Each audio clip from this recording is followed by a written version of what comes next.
메타 코칭 TV 장세훈, 김재원, 김정학 코치입니다. 네, 안녕하세요. 저희가 김정학 코치와 함께 지금 다양한 우리 아이들의 성장을 위해서, 학생들의 성장을 위해서 다양한 이야기들을 하고 있습니다. 저희 채널 처음 보시는 분들은 한번 들어가셔서 쭉 어떤 이야기들을 하고 있는지 관심 가져주시면 너무 좋을 것 같습니다. 자, 그러면 전 시간에 이어서 오늘은 어떤 이야기로 구성이 되나요?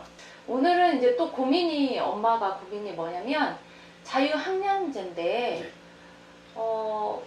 이제 글쓰기를 이제 시키고는 싶고 다 좋은 건 알아요. 근데 핸드폰만 계속 하고 이제 게임하는 시간으로 자유학년제를 이용하는 거예요. 그래서 이놈의 핸드폰을 부셔버려야 되는지 고민을 하시더라고요. 그리고 아이가 공부를 할 때도 그런 게임의 도구로만 이걸 활용하다 보니까 보통 우리가 모르는 단어 있으면 검색도 하고, 그렇죠. 좀 정보를 찾는 도구로 활용하는 능력 자체가 아이들이 맞아요. 생각을 못 하더라고요. 분명히 이 스마트폰에는 좋은 기능도 또 분명히 있는데, 있고 또 좀 아쉬운 기능도 있죠. 네네네. 네. 그거를 게임의 도구로만 해서 이건 나쁜 거야, 이건 부셔야 돼, 뭐 이러고 내가 컴퓨터 던져버릴 거야, 뭐 이런 협박성 발언으로 아이들과 맨날 싸우신다고, 어떻게 해야 되냐고 뭐 이렇게 고민을 말씀하셨거든요. 그래서 네. 오늘 김정학 코치님한테 저희가 좀 답을 한번 들어보려고 합니다. 네. 스마트폰과 책은 같은 공간에서 존재할 수 없을 것처럼 부모님들은 생각하십니다. 그런데 스마트폰이 가지고 있는 혁신성이라는 게 있어요. 그런데 부모님들은 스마트폰이 가지고 있는 부작용을 먼저 생각하기 때문에 아예 혁신성을 가르치기도 이전에 부작용 때문에 막는 그런 경향들이 좀 있어요. 물론 부작용을 부정하지는 않습니다. 하지만 혁신성을 접할 기회조차 갖지 못하고 차단된다면 그것은 이제 아이가 미래에 이제 필요로 하는 인재상으로서 준비해야 될 그런 역량들을 키울 수 있는 기회를 막아버리는 그런 일들이 발생할 수 있기 때문에 저는 오늘 이제 이 책과 스마트폰이라는 것이 이렇게 공존할 수 있는 그 방법을 좀 말씀을 드리려고 해요. 그러니까 서평 쓰기 방법을 오늘 배우시고 그 방법으로 스마트폰을 이용해서 글을 쓴다면, 그리고 그것들을 스마트폰으로 인터넷과 연결되어 있기 때문에 그 안에 있는 여러 이제 밴드 같은 아니면 SNS 같은 것들을 활용할 수 있겠죠. 그것이 이제 클라우드로 연결되어 있기 때문에 정보를 잘 저장하고 관리하는 도구로서 사용하고, 더 나아가서 내가 만들어 놓은 이 정보들을 누군가에게 나누고 공유하고 전달까지 할 수 있다면 정보 생산의 도구까지 우리 아이들이 스마트폰을 활용할 수 있는 능력이 키워지지 않을까, 이런 생각이 드는데요. 그래서 오늘은 제가 서평 쓰기 9단계에 대해서 말씀드리고, 그리고 그것을 어떻게 실제적으로 활용할 수 있는지 팁까지 좀 말씀드려보도록 하겠습니다. 알겠습니다. 궁금합니다. 너무 빨리 얘기해주세요. 빨리 흔들리지 네. 마시고 빨리. 저는 초등학교 4학년 아이가 쓴 서평, 독서 감상문이라고 이해할 수도 있죠. 그 서평을 바탕으로 해서 제가 좀 설명을 드리겠습니다. 옆에 이제 떠 있죠. 이 내용을 보신 다음에 이 아이는 초등학교 4학년 이 아이는 이런 식으로 서평을 처음 써본 아이예요.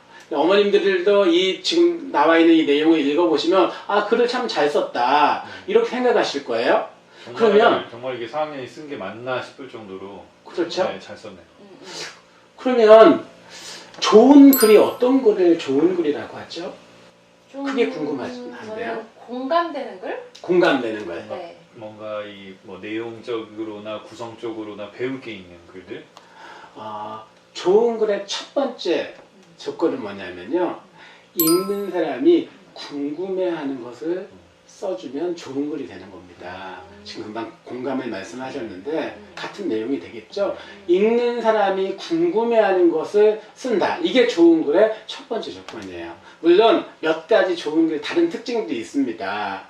쉽게 쓴 글도 있고요, 간결하게 쓴 글도 있고요, 좀 더 깊이 있게 쓴 글, 이런 것들이 있는데, 오늘은 첫 번째, 읽는 사람이 궁금해하는 것을 쓴다, 이 부분만 잘 알아도 우리 아이들이 글쓰기를요 상당히 부담 없이 좋아하면서 그리고 나중에 써놓고 보니까 괜찮은 글이네 이렇게 될 수 있는데 그것을 이제 서평 쓰기법 9단계를 가지고 한번 설명을 드려보도록 네. 하겠습니다. 네. 자, 첫 번째 책을 아이들이 읽었어요. 읽은 다음에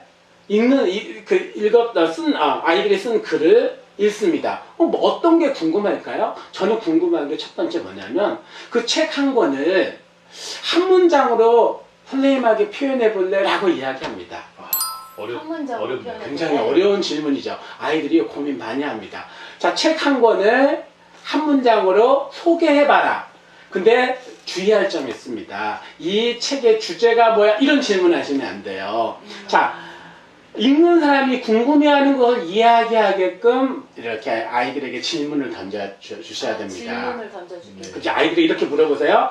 이 책 한 권을 한 문장으로 엄마에게 소개해봐 라고 하는데 이 아이는 뭐라고 소개했죠? 선생님, 이 책은 지금 동안 있었던 우리나라의 역사를 만화로 만든 책이에요. 이렇게 소개하고 있죠? 우리나라 역사를 만화로 만든 책이라고 저에게 소개를 했습니다. 이렇게 아이들은요, 질문에 따라서 관점이 바뀌니까 쉽게 소개를 하고 있습니다. 첫 번째 제가 궁금한 것은 이 책을 한 문장으로 좀 소개해줘봐 이거였어요. 자, 네. 제가 궁금한 두 번째가 있습니다. 두 번째 궁금한 것은 이 책을 왜 선택했지? 그리고 읽기 전에 어떤 기대가 있었지? 이게 궁금해요.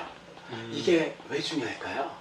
아이로 하여금 생각하게 하나요? 동기부여의 같은?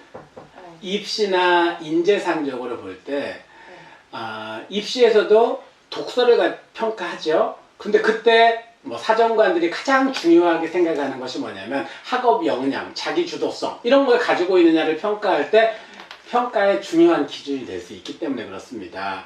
자, 왜 그러냐? 아이가 어떤 호기심을 가지고 있지, 어떤 관심을 가지고 있지, 그것을 어떻게 해결했지, 그 과정을 살펴보는 거예요. 그러니까 이 내용을 보면 이 책을 읽기 전에 아이가 어떤 기대를 가지고 있는지 알 수 있겠죠. 네. 그리고 어떤 마음으로 이걸 선택했는지 알 수 있겠죠. 한번 읽어볼까요?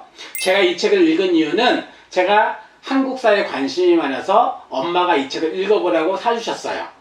엄마가 사주셨군요. 근데 한국사에 관심이 많다는 얘기가 나와 있네요. 저는 이 책을 읽기 전에 설민석의 한국사 대모험이라는 책을 좋아했어요. 그래서 저는 이 책이 그 책보다 재미있을지를 기대하며 책을 읽었어요. 자, 이전에 설민석의 한국사 대모험이라는 책을 읽었다라는 내용이 나와 있고요. 또 하나는 재미있을까라는 것을 기대하며 읽었대요. 몇 가지 정보들이 있죠. 초등학교 4학년 아이가 이 정도의 어떤 책을 선택한 이유와 그런 기대를 표현했다면 읽는 사람으로서 이 감상을 읽는 사람으로서 충분히 아이가 어떤 마음으로 책을 읽었구나, 책을 선택했구나 알 수가 있죠. 네.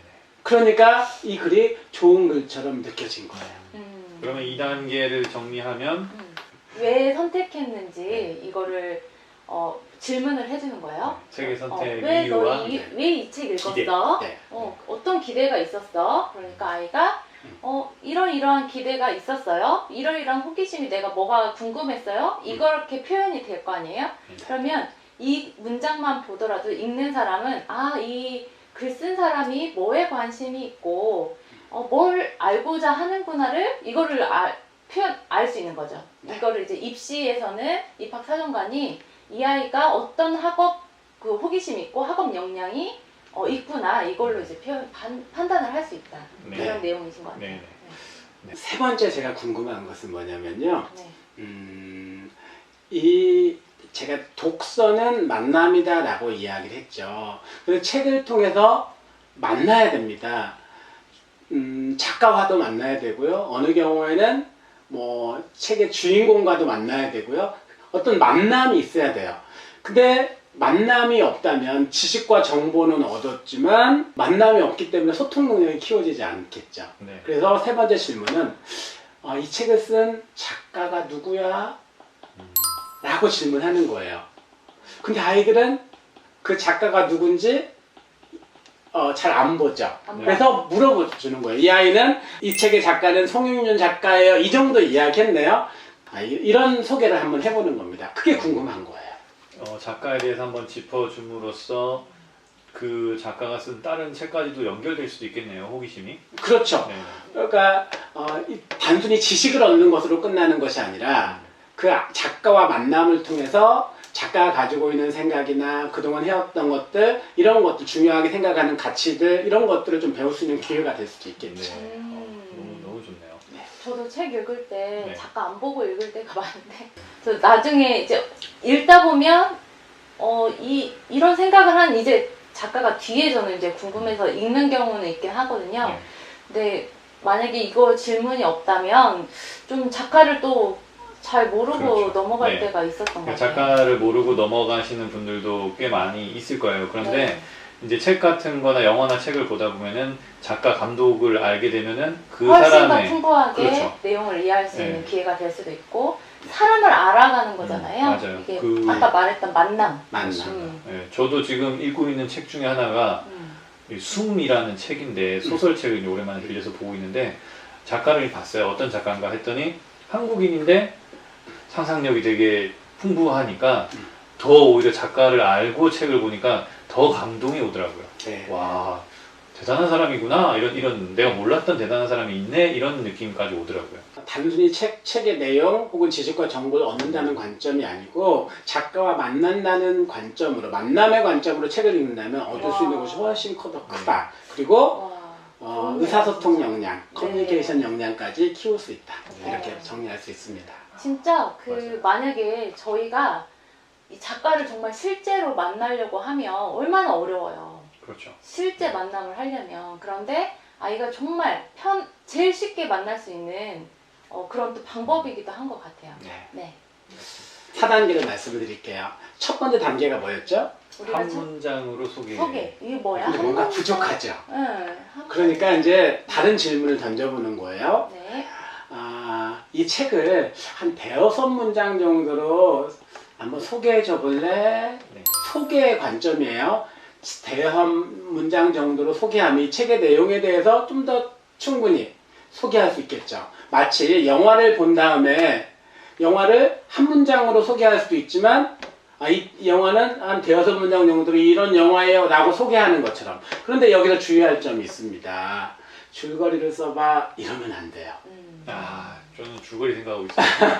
이게 또 아니군요. 줄거리가 뭐니? 관점입니다. 이렇게. 그러면 아이가 얼마나 힘들겠어요. 이것을 요약의 관점으로 쓰는 것이 아니라 소개의 관점으로 쓰면은 어렵지 않게 쓸 수 있다는 겁니다. 자신의 언어로. 내 언어로 자신의 언어로. 엄마나 아빠나 선생님에게 그래 이 책은 이런 내용이에요. 아이의 관점으로 소개하는 거예요. 한 대여섯 문장 정도로. 그러면 즐겁게 소개할 수 있겠죠. 영화를 본 다음에 영화의 내용을 소개하는 것처럼. 아이카 한번 볼까요? 선생님 이 책에서는 용 선생과 그의 제자들이 현대 시대에서 나왔던 김구, 여운형 같은 인물을 만나 많은 일을 도와주고 시간 여행을 해 같이 싸우고 하는 내용이에요. 물론 문장으로 보면 한 문장이지만 아이가 있다 보니까 그렇게 됐네요. 내용으로 보면 몇 가지 나왔죠? 현대시대, 용선생과 그의 제자들이 나왔고요. 네. 현대시대에서 나왔던 김구, 영훈형 같은 인물이 나왔고요. 또 그들이 일을 도와줬다, 시간여행을 같이 했다, 싸우고 하는 내용에 한 네다섯 가지 이야기가 지금 들어가 있죠. 이제 소개를 해달라라는 관점으로 질문을 하면은 아이들이 조금 더 쉽게 이렇게 내용을 소개하는 걸 통해서 내용을 정리해낼 수 있습니다. 네. 여기까지 1단계부터 4단계까지를 뭐라고 하냐면 책의 기본 정보다라고 이야기해요. 기본 정보. 네. 보세요. 첫 번째 한 문장 소개하기, 네. 그 다음 두 번째 책을 선택한 이유와 그 다음에 읽기 전에 기대, 그리고 세 번째는 작가 소개, 그 다음에 네 번째는 한 대여섯 문장 정도로 책을 소개하기. 이렇게 여기까지가 책에 대한 기본 정보가 지금 들어가 있는 겁니다. 네, 이거 정말 좋은 내용이고요. 이렇게 글을 쓰기 시작하면은 정말 아이들이 글 쓰는 능력이 엄청나게 좋아질 것 같다는 생각이 100%. 그러면 5단계부터 9단계까지는 또 다음 영상으로 해서 저희가 소개해 드리도록 하겠습니다. 네, 이게 되게 쉬운 것 같으면서도 정말 관점을 바꿔주는 질문이라서 진짜 이건 꼭 들으셔야 될 것 같아요. 네, 꼭 메모하시면서 좀 보셔도 좋을 것 같고요. 몇 번 이 영상을 자꾸 보시면 더 좋을 것 같습니다. 네, 그러면 우리 다음 시간에 만나요. 좋아요, 구독 눌러주시고요. 우리 다음 시간에 만나요. 안녕. 안녕.